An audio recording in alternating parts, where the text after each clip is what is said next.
A lone figure stands at the center of the San Siro stadium, silhouetted against a stark, white light that bleeds into the surrounding darkness. The woman, Italian actress Matilda De Angelis, holds a long, thin object that catches the glare of the overhead floodlights, appearing less like a traditional conductor's baton and more like a ritualistic wand. Surrounding her is a stage designed not as a platform, but as a massive, glowing spiral, its four ramps extending outward like the arm of a sprawling geometrical galaxy. As the live feed broadcasts to millions, the initial reaction from a vocal segment of the audience is not one of artistic appreciation, but of a visceral confusion and suspicion. The visual cues shift rapidly from the eerie to the surreal as three massive tubes suspended from the stadium's steel rafters begin to tilt. They release torrents of red, blue, and yellow fabric that cascade onto the spiral stage, mimicking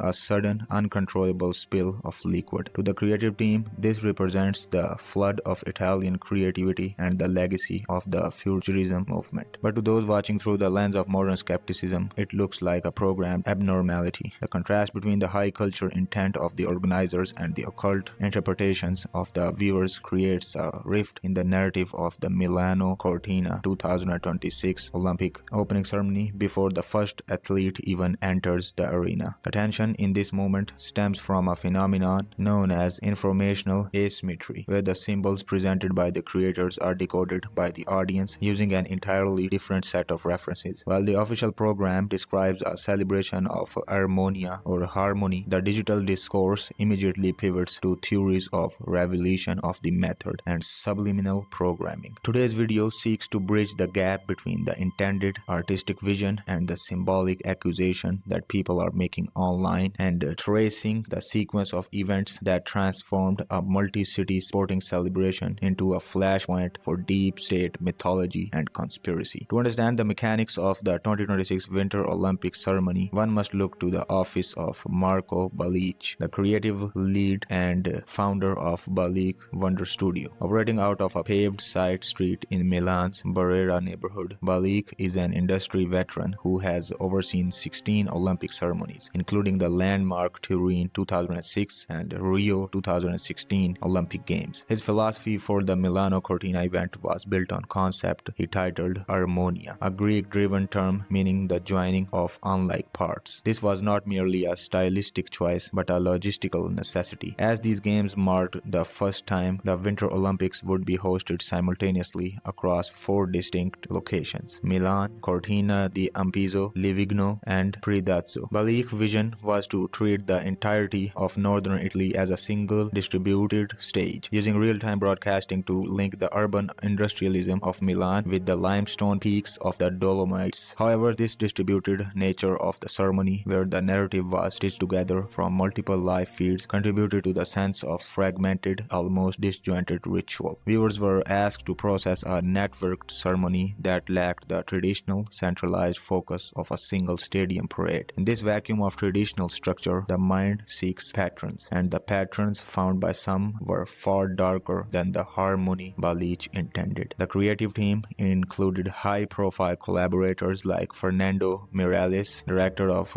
City of God, and choreographer Silvia Battaglio. Their task was to weave together 700 hours of rehearsals involving 70 dancers from the Accademia del Teatro alla Scala. The result was a production that leaned heavily into neoclassical and futurist aesthetics, movements that have historically flirted with themes of power, geometry, and the new man. When these aesthetics are applied to a global stage, they often collide with the contemporary fear of a centralized technocratic order, leading to the satanic labels that began to circulate within minutes of the opening sequence. The ceremony officially began with the balletic interpretation of Antonio Canova's sculpture, Psyche, revived by Cupid's Kiss. Dancers in flowing white costumes designed by Massimo Cantini Parini moved across the pitch to evoke the fluid, dynamic nature of winter sports.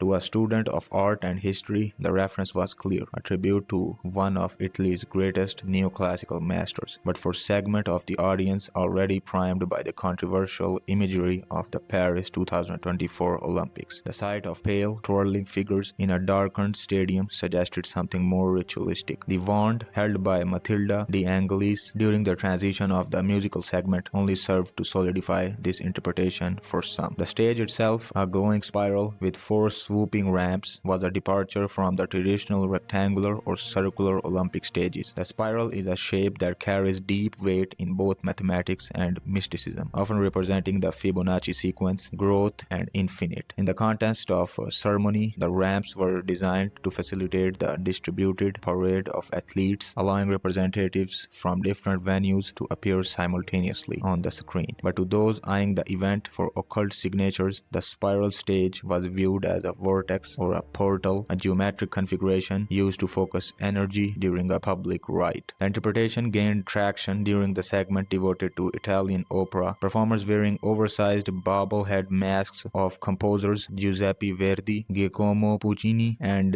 Gioacchino Rossini danced around the central stage. While intended as a surrealist nod to Milan's Teatro alla Scala, the distorted proportions of the masks' heads, far larger than bodies, created an uncanny valley effect. The laughter in the stadium was not echoed by all at home. For some, these human bobbleheads were seen as a mockery of human form, a common trope in theories regarding elite programming or the dehumanization of the masses. The most visually arresting and controversial movement occurred when the 3 giant paint tubes were lowered from the ceiling. As they spilled red, blue, and yellow fabric, the stage was transformed into a kaleidoscope of color. To designers, this was a tribute to the 3 primary colors of the Italian creative spirit, a nod to the fashion houses and art galleries that defines Milan. The fabric streamers were meant to represent the threads of a connected society, tying the urban city to the mountain peaks. However, the rapid transition from a monochromatic neoclassical style to a riot of color was interpreted by some as subtle nod to the rainbow symbolism associated with the global agendas like LGBTQ. The spill was seen as an intentional pollution of the pure white stage metaphor for the breaking of traditional boundaries. The draft materials provided by observers highlight a specific concern that by participating as a viewer, one become an energetic contributor to this subliminal programming. The witch lady, De Angelis, was seen as the conductor to this shift, using her wand to initiate a change in reality, a concept often discussed in magic theory as the revelation of the method. This theory suggests that the elites are required by some cosmic or karmic law to show their hand before they act. By presenting these symbols in plain sight, the spiral, the wand, the flood, they essentially gain the consent of the public. If the public watches and does not object, the trades of safety for power is completed. This specific angle reveals how the same set of pixels on the screen can represent Italian creativity to one person and a karmic contract to another. The ceremony structure was inherently networked, connecting the San Siro stadium with Piazza Angelo di Bona in Cortina, as well as sites in Livigno and Prizzazzo. This was not just a technical feat, but a political statement on sustainability and decentralized power. Athletes were not gathered in a single stadium, but paraded at the venues closest to their competition sites to minimize travel. This meant that the Parade of Nations was a distributed experience with 92 delegations appearing on screens from 4 different locations simultaneously. Italy appointed 4 flag bearers to represent this unity: Arianna Fontana and Federico Pellegrino in Milan, and Federico Brigone and Amos Mossaner in Cortina. While the official narrative celebrated this as a modern way of imagining the games, it also removed the traditional sense of closed circle ceremony. The distributed nature of the event made it feel less like a sport show and more like a broadcast from a multi-nodal system. This lack of physical center contributed to the strange sense of scale reported by journalists, an intimate and enormous feeling that left many viewers searching for a grounding point. In this decentralized environment, the symbols that were shared across all locations became the only common language. The most prominent of these were the Olympic cauldrons. For the first time, 2 cauldrons were lit simultaneously, one at the Arco della Pace, Arc of Peace, in Milan and another in Cortina. These structures, designed by Balik and inspired by the complex knot geometries of Leonardo da Vinci, were meant not to be accessible to the public throughout the games. But even the choice of the Arc of Peace was scrutinized. Arches have long been associated with the portals in ritualistic architecture, and the simultaneous lighting was seen as activation of a dual gate system. The auditory experience of the night was equally layered. Laura Pausini performed the national anthem in Milan, echoed delivered by a mountain choir in Cortina, while Andrea Bocelli delivered a powerful version of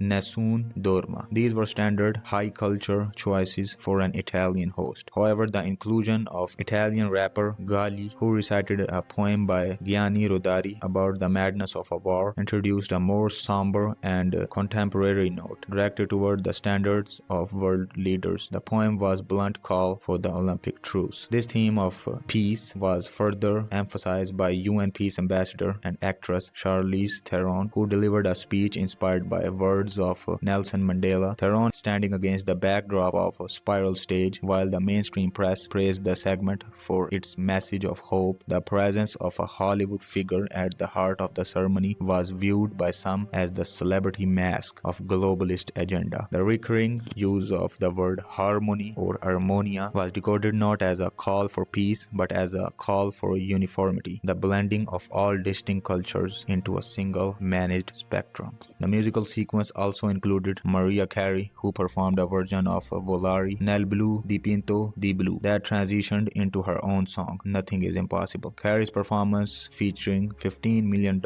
in diamond jewelry and an ostrich feather boa, was a masterclass in Italian style over-the-top glamour. Yet, even this was poised quality. She was described by some as standing statue still, drawing comparison to frozen or monumental figures often found in the artistic depictions of ancient deities like Baal or Moloch. The ceremony was also a major showcase of Italian fashion industry, specifically the house of Giorgio Armani. The designer, who had passed away just months before the games at the age of 91, was honored with dedicated segment. 3 groups of models walked a runway on the San Siro pitch, wearing creations in green, white, and red to form the Italian flag. The athletes themselves wore the snow-white EA7 Emporio Armani uniforms, which were among the last projects tied directly to the designer's vision. The fashion segment was meant to celebrate Milan's deep connection in the style, but the catwalk nature of the parade added to the feeling of a curated visual sequence rather than a spontaneous celebration of a sport. The use of top models like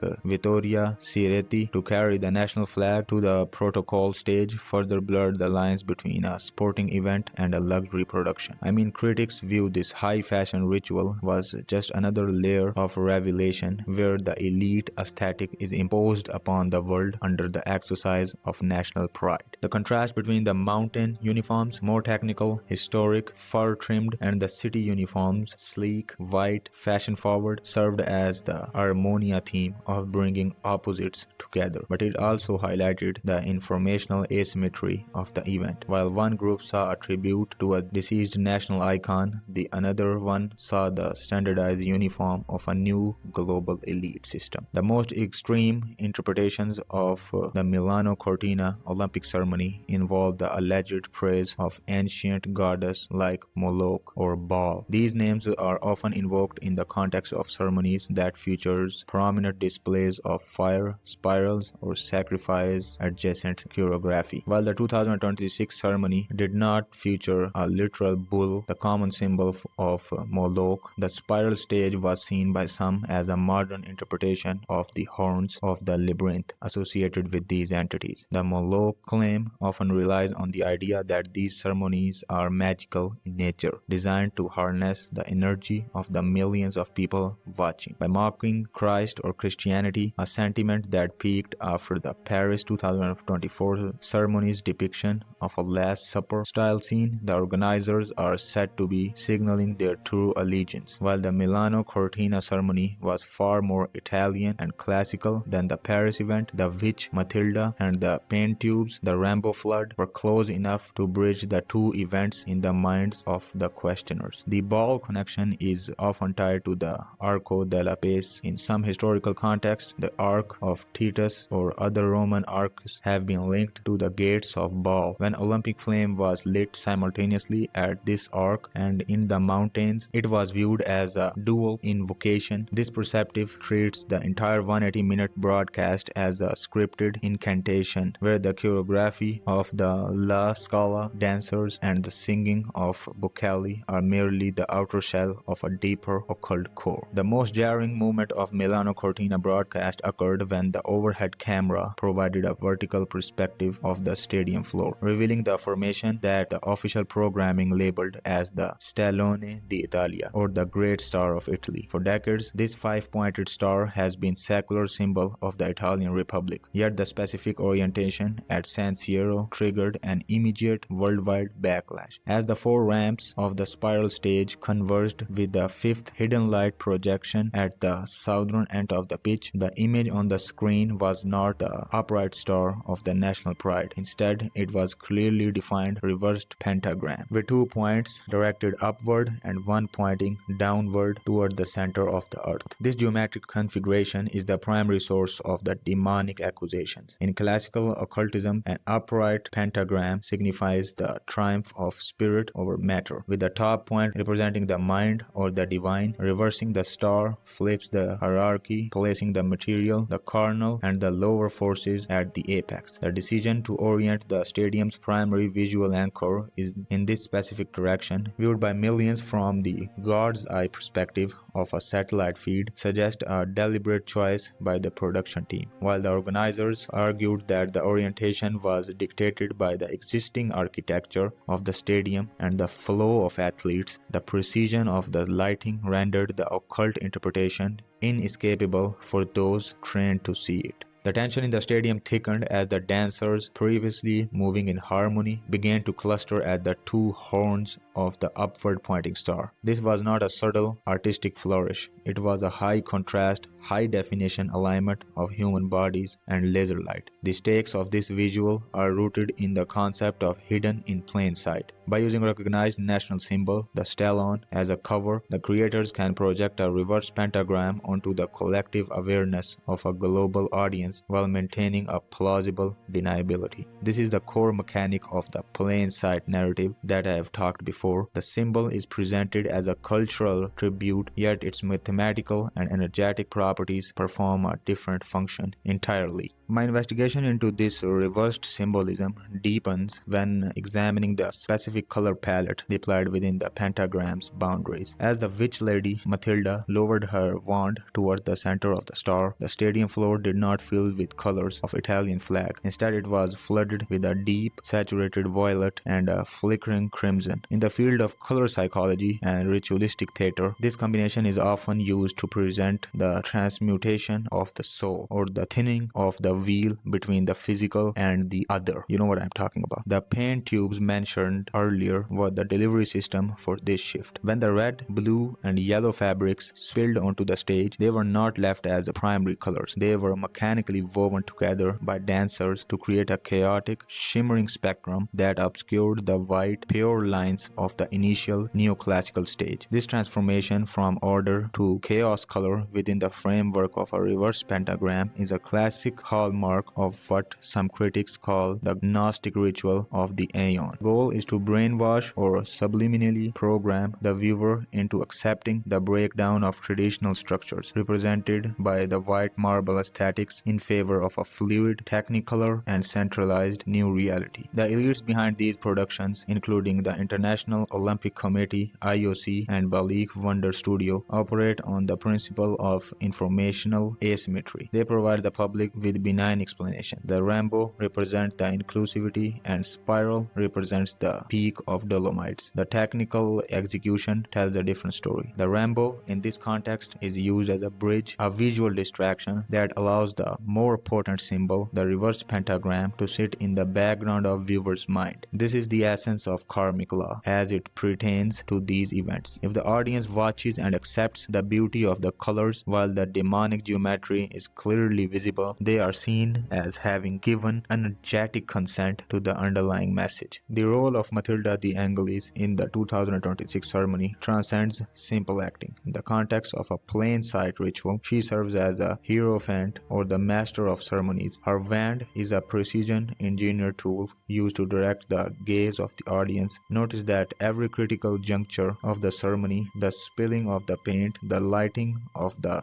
dual cauldron and the reveal of the star, she is the focal point. She does not compete in a sport, she commands the space. The Satanists use this narrative to establish a hierarchy. The athletes, who represent the pinnacle of human physical achievement, are relegated to the ramps of the spiral, while the Hierophant occupies the center stage. This inversion of the Olympic ideal, where the athlete is usually the center of the world, signals a shift in programming. The message being projected in that physical excellence is subordinate to the will of those who hold the wand. By dressing the Hierophant in high fashion, Armani, and placing her in a neoclassical setting, the Satanists make the witchcraft appear sophisticated and desirable. This is how brainwashing occurs in a high information environment. It is not done through crude propaganda, but through the aestheticization of the occult. If a symbol like a reverse pentagram is presented with enough beauty, prestige, and national pride, the human brain's natural danger response is bypassed. The viewer sees art, but the subconscious records the sigil. This creates a state of cognitive dissonance where the viewer knows something is wrong, as evidenced by the immediate social media shock, but the rational mind tries to justify it as just a show. I should also talk about the simultaneous lighting of the cauldrons at Arco della Pace in Milan and mountains of Cortina. In the plain sight narrative, this is described as unity and sustainability. However, when viewed through a lens of ritualistic architecture, the lighting of the two fires at two distinct portals, the arc or arch and the mountain, represents the as above so below principle. The Arco della Pace or Arch of Peace was originally ordered by Napoleon Bonaparte. It is a structure rooted in the desire of a new world order and universal empire. Lighting a sacred fire under such an arch while a mirrored fire is lit on a mountain top is a classical method of anchoring intent into a geography of a region. The elites are using the infrastructure of the Olympics to perform a large-scale earth grid ritual. They are effectively claiming the Italian landscape by marking it with these dual pillars of fire. The debate here is not whether the fire was lit, that is a fact, but what the intent behind the fire was. The narrative says the peace, but the symbolic evidence, the reverse star, the witch, the chaos color, suggest a cleansing of old values to make way for more centralized, harmonized system. The audience is participating in this anchoring, whether they realize it or not. The energy given by billion-plus viewers provides the power that the Satanists trade their safety for. There is another thing, which is a trade of safety for power. This refers to a deep-seated belief in occult circles that the magic is most potent when it is done boldly in the open. If a ritual is done in secret, it only has the power of the participants. If a ritual is done in front of the entire world, or more population or more audience, and the world accepts it under the excuse of entertainment or songs or movies, the power is multiplied by every person who tuned in. The safety being traded is the anonymity of the elites. By showing the reverse pentagram and the demonic imagery, they are revealing themselves. In their logic, this admission acts as a legalistic defense. We told you what we were doing and you watched it anyway. You accepted it and you can't do anything. This is the karmic loophole. They believe that being bold enough to tell your opponent about it, they are absolved of the consequences of their actions. The brainwashing is not about making you believe in the devil, it is about making you indifferent of the symbols of the devil. This indifference is the ultimate goal. When the shock of 2026 ceremony fades, the reversed pentagram becomes just another cool visual from the past event. The next time it appears, the resistance will be lower. This is called progressive desensitization. The leaders here are playing a long game, using the Olympic stage as a recurring update to the global operating system. Each ceremony pushes the boundary a little further, from the industrial themes of London 2012 to the tunnel rituals of Gotthard 2016 to the Last Supper of Paris 2024 and finally the reversed pentagram of Milan in 2026. The official Armonia narrative failed because it could not account for human spirit ability to recognize a predatory visual. The chaos color spill was meant to look like a creativity, but it felt like a contaminant. The spiral was meant to look like mountains, but it felt like a vortex. The Star of Italy was meant to look like a patriotism, but it was oriented to look like a bafflement.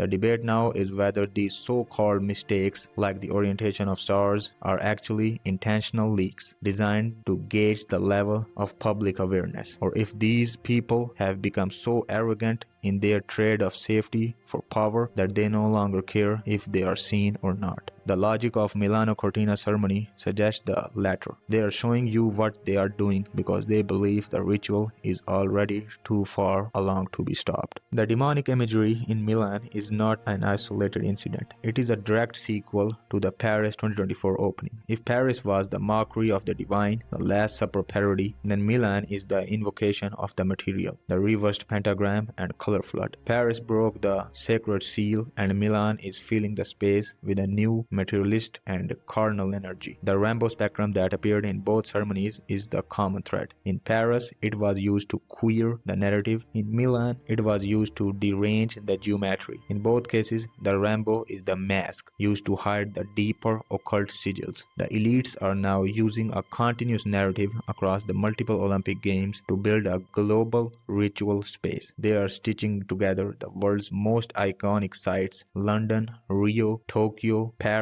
Milan, into a single unified temple of the new aeon. A hidden layer of Milano Cortina ceremony involves the deployment of digital twin technology, a high-level data project spearheaded by the IOC and the technical partners like Intel and Alibaba. For the first time, the entire San Siro stadium and the mountain venues were mapped into a one-into-one digital replica. During the broadcast, augmented reality (AR) elements were overlaid onto the live feed. This means that the rainbow spill and certain geometric alignments seen by the billion viewers at home did not physically exist for the spectators in the stands. This creates a deliberate split in human perception, a marvel known as reality splitting. By presenting one version of reality to physical witnesses and a symbolically enhanced version to the digital audience, the elites are testing the boundaries of mass suggestion. If you can be made to see a ritualistic event that isn't physically there, your sensory input is no longer under your control. The plain sight narrative here is that AR makes the show more immersive, but the investigative truth is that it allows for insertion of subliminal sigils directly into optical nerve of the global audience via the screens or mobiles or laptops or computers. The spiral stage was designed to the perfect tracking marker of those AR overlays. Because the spiral has distinct geometrical nods, the software could pin digital artifacts, light pillars, floating runes, and the distorted Star of Italy with perfect accuracy. This is the technological revelation. The brainwashing is no longer just psychological, it is becoming a hardware dependent. The wand of Matilda acted a digital conductor's baton, triggering a pre-rendered visual payloads that the audience accepted as part of artistic vision. The choice of 2026 mascots, Tina and Milo, are also point of a discussion. Officially, they are two stoats, Arminis, representing the cities of Cortina and Milan. The narrative presented to the public is one of resilience and Italian spirit. However, the choice of a stoat, a small but notoriously vicious predator known for dancing to mesmerize its prey before the kill, is a precise, simple match for the ceremony's choreography. In medieval symbols, the Armini represent sovereignty and the elite. By using these predators as the friendly face of the games, the organizers are engaging in totemic subversion, means it involves disorderly the status quo of challenging the dominant power, often from within. The mascots are designed to appeal to children, anchoring the festive energy of the youth to a predatory symbol. Tina, the white stoat, symbolizes the pure mountain, while Milo, the brown stoat, symbolizing the mortal city. Together, they represent the dualism found in the as above, as below philosophy of Arco de la Pace. The elites use these cute avatars to bypass the natural defenses of the public. If the reverse pentagram is too aggressive for some, the friendly stoat provides a soft entry point for the same distributed energy. This is a standard tactic in social engineering. Use a harmless exterior to house a symbolic payload. The stoats dance on the spiral stage just as the dancers do, creating a visual link between the predator's dance and the ritual dance of the human performers. Now comes the best part of this whole theory or whole conspiracy. In numerology, you often add all the individual digits of a date together. In this case, the event took place on 6th February 2026.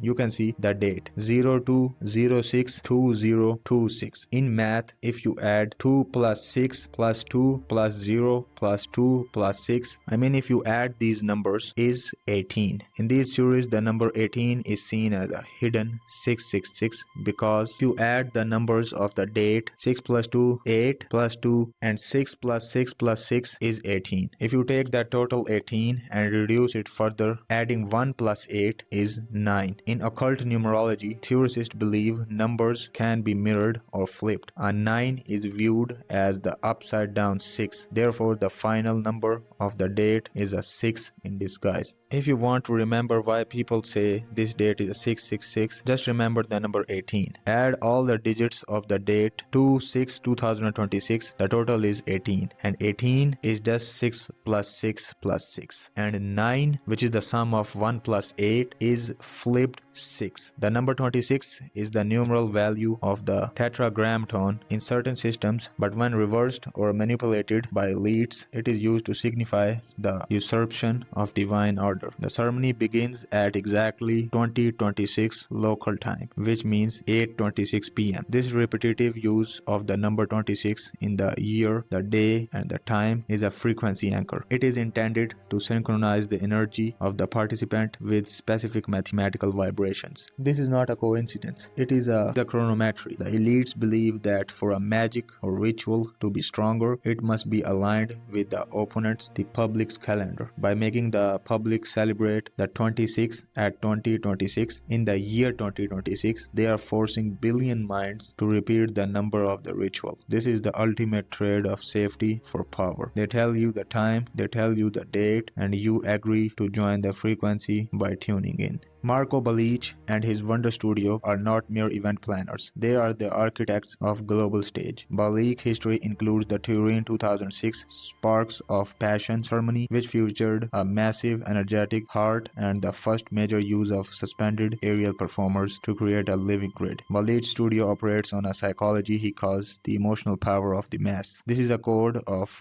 mass suggestion. His team includes specialists, sensory branding, and behavior psychology. The goal of a Wonder Studio production is to create a state of awe. In this state, the human brain's critical filter, the part of mind that analyzes the symbols and detects danger, is temporarily bypassed. This is the window through which the brainwashing is delivered. By studying the progression of Balich ceremonies from the industrial fire of Turin to spiral vortex of Milan, one can see a clear evolution of the method. The symbols are becoming more open, the geometry more aggressive, and the plain sight reveals more daring. As the ceremony concluded, the Olympic flame was burning in both the urban night of Milan and the northern sky of Cortina. The best kept secret of the night, the final torchbearers, was revealed to be skiing legends Deborah Compinoni and Alberto Tomba in Milan and Sofia Goggia in Cortina. Their simultaneous action of lighting the essential torches was the final act of harmony plot. For the organizers, the event was a lavish success that proved Italy could host modern, distributed, and sustainable games. The Armonia theme had successfully linked the city to the mountains, the urban to the wild, and the past to the future. They saw a new way of